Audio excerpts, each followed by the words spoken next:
They write his name on his protective suit, but everybody knows who he is.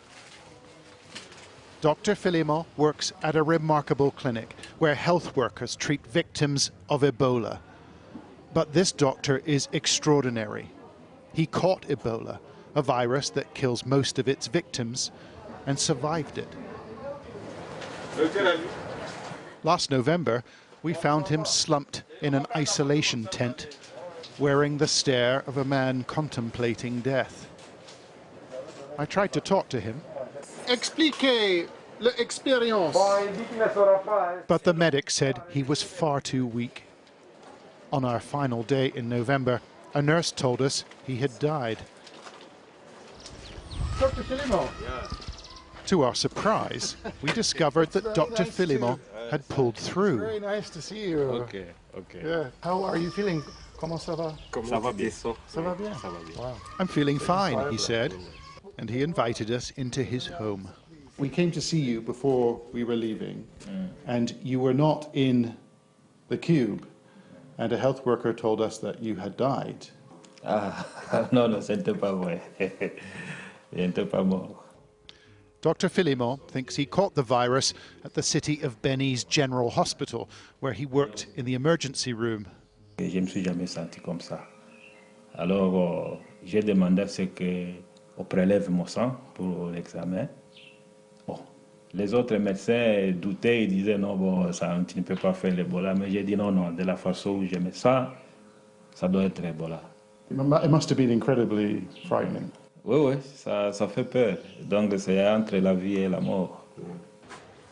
When he was sick, his wife and his daughters came to visit him every day. But Dr. Philemon was so ill, he didn't recognize them for the first 5 days.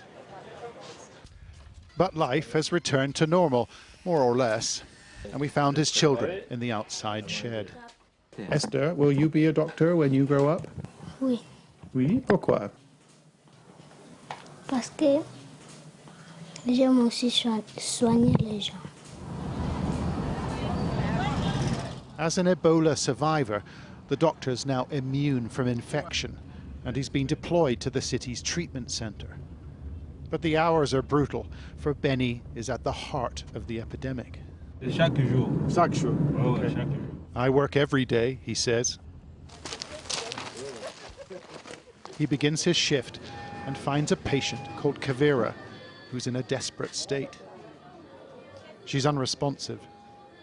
He calls for a drip and oxygen, then a resuscitator. The woman's husband and son wait nearby.